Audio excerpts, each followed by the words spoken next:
And open item number 19, Commission Resolution of Support for the Blue Ribbon Panel on Sustaining America's Diverse Fish and Wildlife Resources.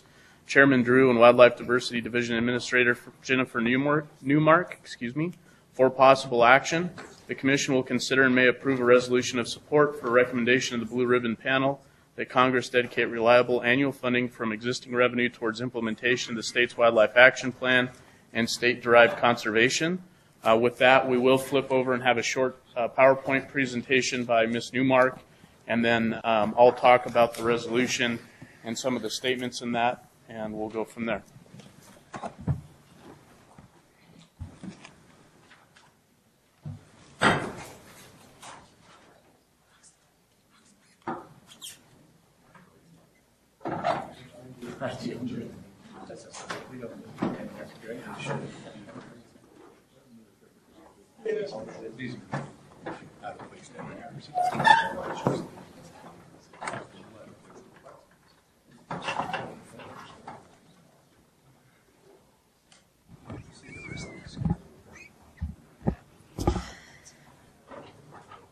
Okay, good morning. My name is Jennifer Newmark. I'm the Wildlife Diversity Administrator for Department of Wildlife.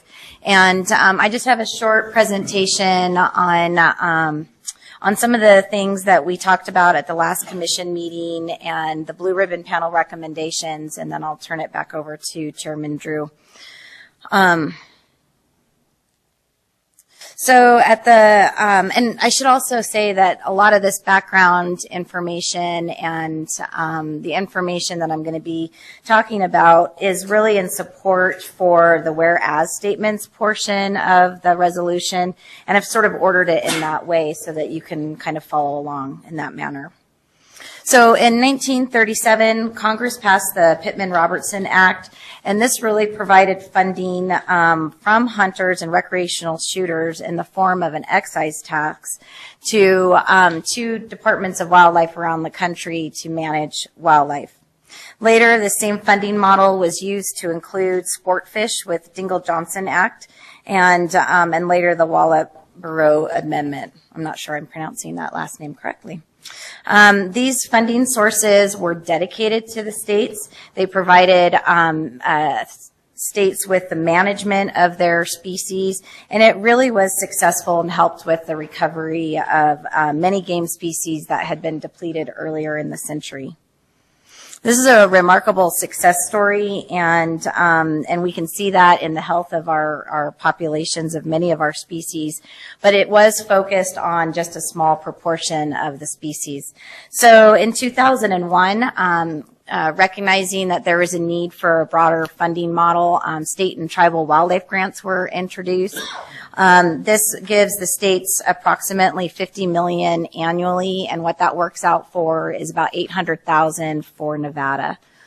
And that's in contrast to about the $1 billion annually that comes through PR and DJ funding. This is tied to our implementation of our Wildlife Action Plan. We spoke about this at the last commission meeting. We've had a state Wildlife Action Plan in place since 2005, and in 2012, that plan was significantly revised and approved. This is really our state-driven conservation plan for comprehensive wildlife management in the state. It'll be in place for 10 years, and it's tied to 256 species of greatest conservation need and 22 key habitats that these species provide or depend upon. So we always talk about how we have more than 890 species in the state. Obviously, we aren't able to do management on all of those every year, and so we did prioritize those species, and this is about 30% of the species that are in the state. Again, I wanted to point out that it's broadly across all taxonomic groups, and it covers important species such as bighorn sheep, mule deer, Lahontan cutthroat trout, sage grouse, and then of course we have all the traditional non-game species, different bats and reptiles and other small mammals. Recognizing the need for broader funding and also that the state wildlife grants are not adequate to fully implement state wildlife action plans, a blue ribbon panel was pulled together, and they were tasked with finding funding for broad wildlife conservation, so keeping common species common and addressing species declines before they become catastrophic and result in listed species.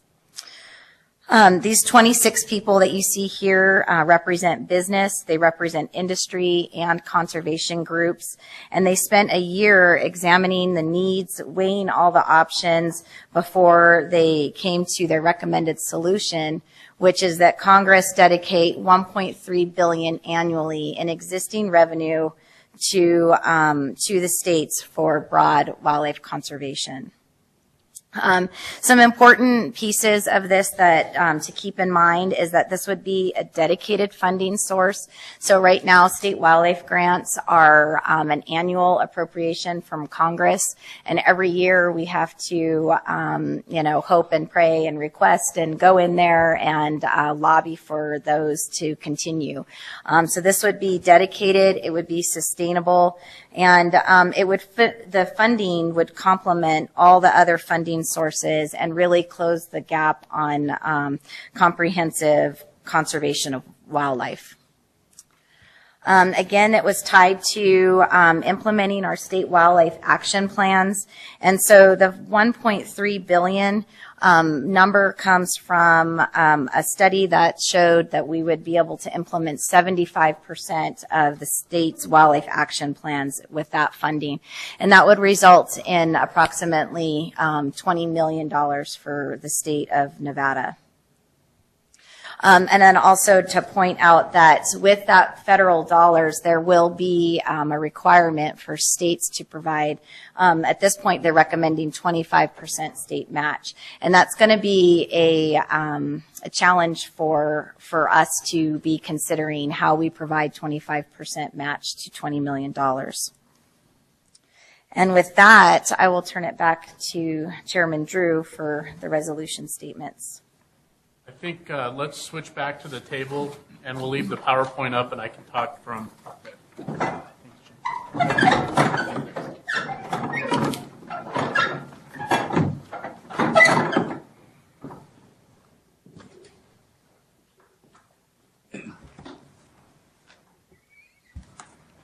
Ms. Newmark, I appreciate the background. I know we had a more in-depth discussion of this at our last meeting. And so I just wanted to get a little refresher for everyone, or introduce this to maybe people who had missed the discussion last time. But before I open it up and cover some of the resolve statements on page 2, I would ask the Commission if there's any questions for Ms. Newmark. Okay, thank you. So I think what I'll do at this time is just step through the 3 resolution statements and then kind of share with the group my thoughts in bringing this before the body today. So our first resolve statement is to resolve to support the recommendations of the Blue Ribbon Panel on sustaining America's diverse fish and wildlife resources and recommending that Congress dedicate $1.3 billion annually in the existing revenue from development of energy and mineral resources on federal lands and waters to the Wildlife Conservation Restoration Program to diversify funding and management of all wildlife. The second statement, be it further resolved to respectfully request that the Nevada congressional delegation support federal legislation that would implement this recommendation, and to encourage other wildlife commissions throughout the West to do the same. And 3, further be resolved to support state policy and legislation that would broaden dedicated funding mechanisms for wildlife conservation and implementation of the Nevada Wildlife Action Plan, and to serve as the state's 25% match in the event that new dedicated federal funding is secured. So maybe some of you might question, why now, why the relevance? I personally believe, and have for a long time, I don't think it's any secret, to broadening the basis support for all wildlife species in our state. I've reviewed and often use the Wildlife Action Plan, and I believe in it. I think I was doing some research recently, and if I'm not mistaken, the state of Utah actually implements about $5 million annually from their general fund and dedicates it towards implementing their state wildlife action plan. At this point in Nevada, we have nothing near that. I also trust and respect the members of the Blue Ribbon Panel and the diversity that that panel represented. I've actually had an opportunity to work with several members. Their dedication at the federal level is unmatched. They're involved in the industries that would be used to derive this funding. They represent a broad cross-section of general public, sportsmen, industry, all the major players that are involved in what they're requesting and recommending. As you know, we do have the WAFWA meeting coming up next month. Commissioner McNinch will be representing this commission at that event, and I do believe that we have an opportunity as a Western state to show some leadership in requesting that our federal delegation take a look at this recommendation and consider it seriously. And obviously, I think we're in a good position from a timing standpoint for both our federal and state lawmakers to put this on their radar as a priority. And so that was my concept in asking that this resolution be put together and brought before us today. And if there's any questions of the commission, I'd be happy to field those. Commissioner Johnston. I don't know if it's a question or more of a comment, but when I read through the resolution, the second resolution statement, I encourage other wildlife commissions throughout the West to do the same. I was just wondering why we're limiting it to wildlife commissions throughout the West. It seems like we should just say we encourage other wildlife commissions to do the same. Okay. I don't think there's a need to limit it to the West or. Sure. I guess I was kind of on the WAFWA track, but I don't have an issue with an update like that. Additional questions or comments? Concerns? Okay. Seeing none, this is an action item, so I'll open it up. Item number 19, Commission Resolution in support of the Blue Ribbon Panel to County Advisory Board inputs. Seeing none, public comment in Las Vegas. No comment, Mr. Chairman. And public comment in Reno.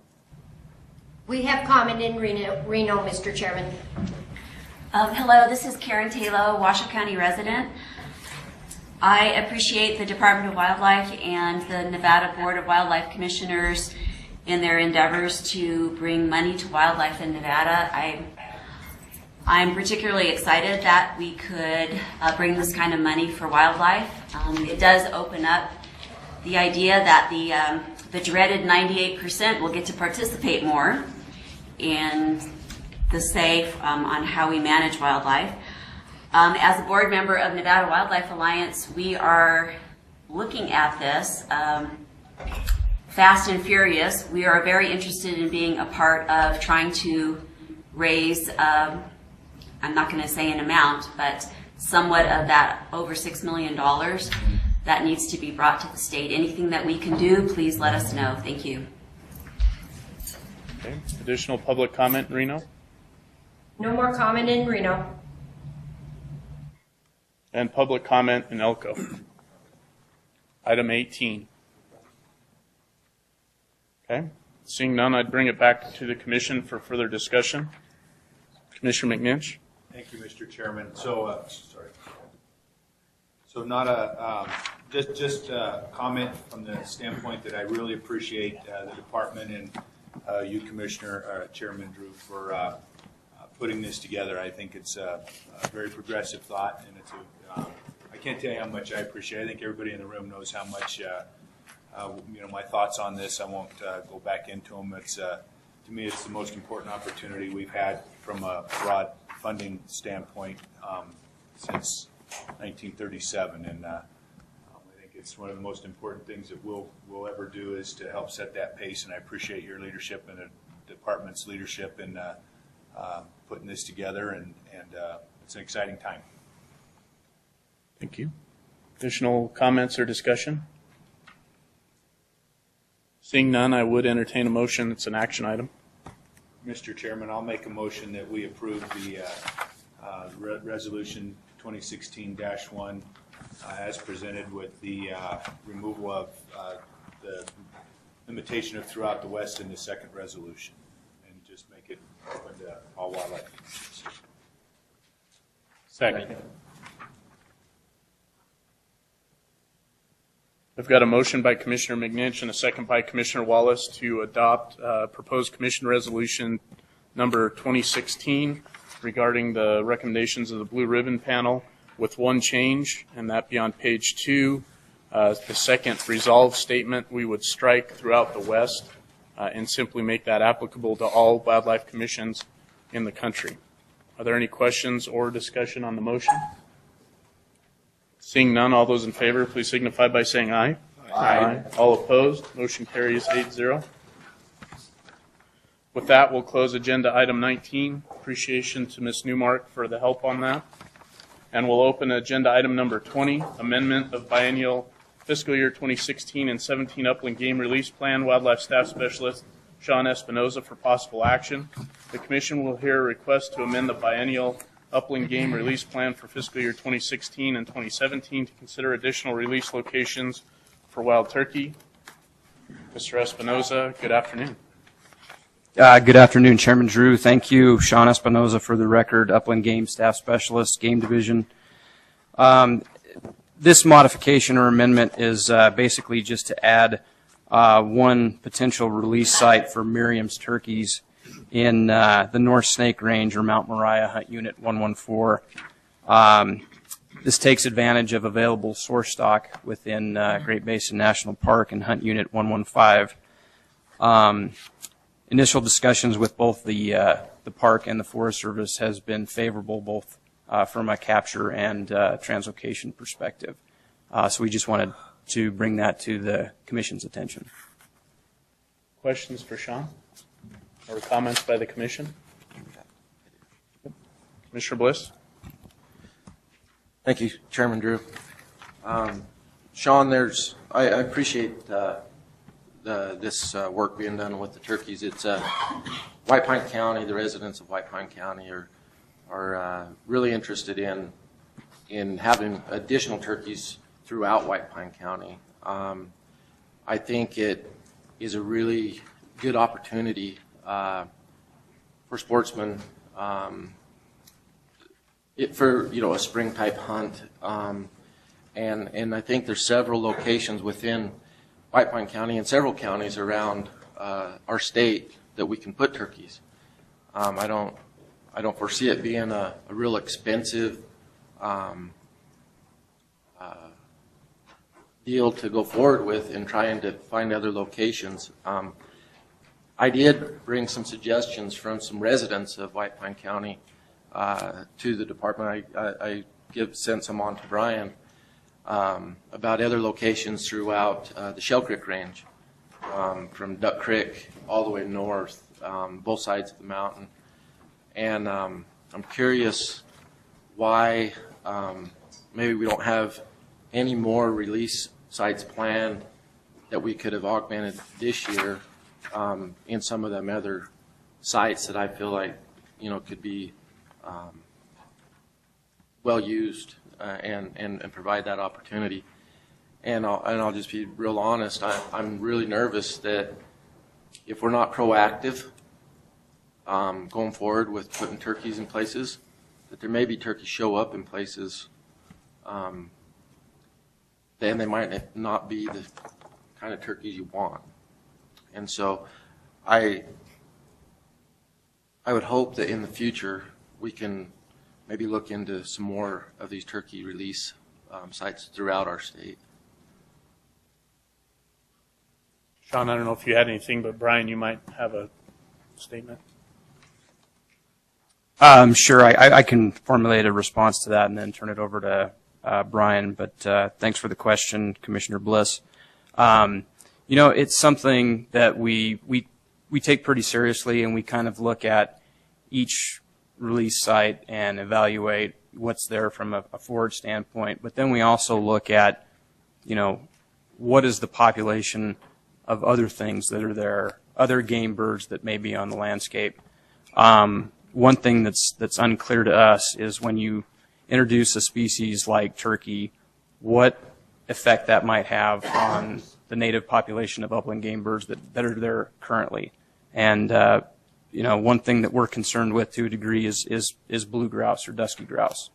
So we want to make sure and kind of analyze that in a pretty rigorous manner to make sure that when we put another population of birds on top of that population, that we won't be affecting it negatively for competition standpoint. So that's one of the things that we consider pretty seriously.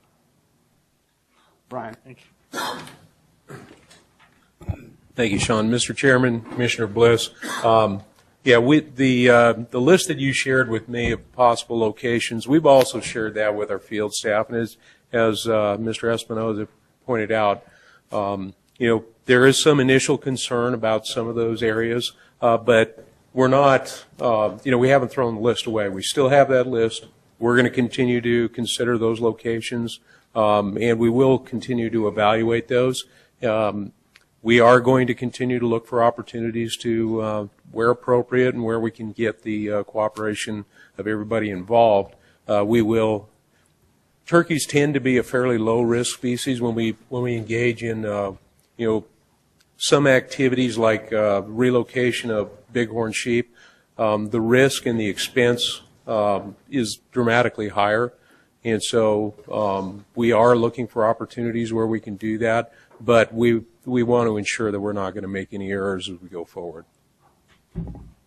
And I appreciate all that. I mean, you definitely want to have all your information and everything in place before you just jump into something blind.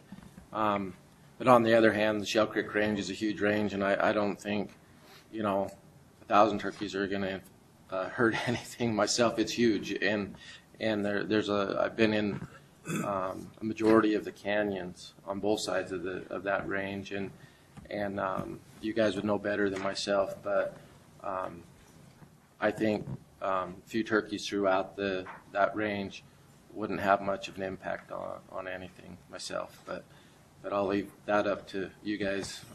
It's kind of your, But anyway, I get like was said earlier, I talk to a lot of people, and that's one of the number one things when I'm in Ely is turkeys. They want turkeys, and I wish, and it frustrates me that they're not here to do that. So maybe once I'm gone, they'll start showing up.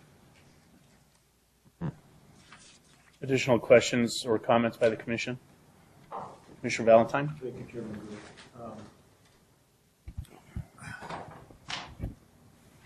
I just want to speak on the fact that I'm excited about any possibilities of increasing turkeys throughout the state of Nevada. I'm excited about Lincoln County having a season this year. And I'm just curious whether or not we're working with NWTF, National Wild Turkey Federation, with some of these releases or hopefully projected releases in the future. Mr. Chairman, I'll go ahead and respond to that. We're definitely working with the National Wild Turkey Federation, not just on releases. Sean has submitted some ideas to the state chapter to look at funding for some of another project that isn't directly dealing with turkeys, but it deals with upland game, and the National Wild Turkey Federation tends to be a very good partner on many of those kinds of activities. We'll also be looking to them to partner with us on if the need develops for travel to get turkeys when they're out of state. They've shown great support for that. They will be meeting on July 9th in Battle Mountain, and that'll be their first state board meeting. It's my intent to be there with it and attend that meeting, and so we are definitely engaged with them. One of the things that along those lines, the last National Wild Turkey Symposium was held in January. It was held in Tucson, Arizona, and NDOW was one of the sponsors of that that particular symposium. Possibly not in 2017, but in the spring of 2018, Nevada may very well be the host of the Western Wild Turkey Workshop. So the Turkey Federation works with us on all of those things, and so we're developing what I believe to be a very good relationship with the state chapter. Thank you, Brian. Additional questions or comments? Okay, seeing none. Sean, anything else to add before we open it up? Okay, County Advisory Board input on item 20, amendment biennial fiscal year 16-17 upland game release. For the record, Paul Dixon, Clark County.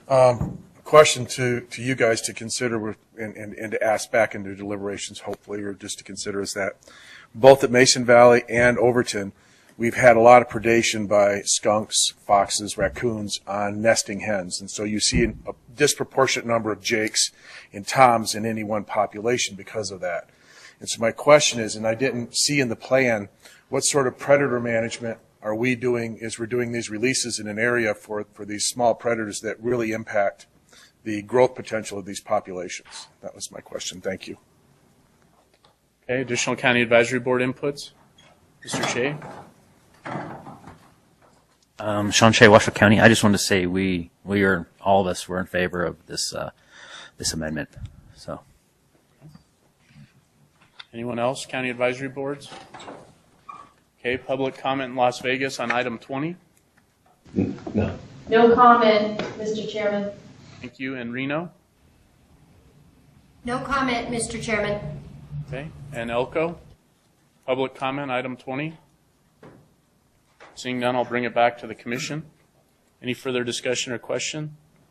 Sean, I would be curious to know, is there an issue predation-wise with the birds in Great Basin Park, which is similar habitat and everything else? Thank you, Chairman Drew. Sean Espinoza for the record once again. There has been, of course, no predator control on Great Basin National Park. It's a national park, and we haven't seen that affect that population. It's growing pretty vastly, and it seems like that Miriam's complement that came from Idaho was well suited to that site. So that's why we think it would do so well there on Mount Moriah. Additional questions or discussion? This is an action item, so if there's not, I would entertain a motion. Chairman Drew, I'll move to approve the amendment of the biennial fiscal year 2016 and 17 upland game release plan as presented today. Second. I have a motion by Commissioner Bliss, a second by Commissioner Valentine to approve the amendment of biennial fiscal year 2016-17 upland game release plan with the one project presented to us today as presented. Is there any question or discussion on the motion?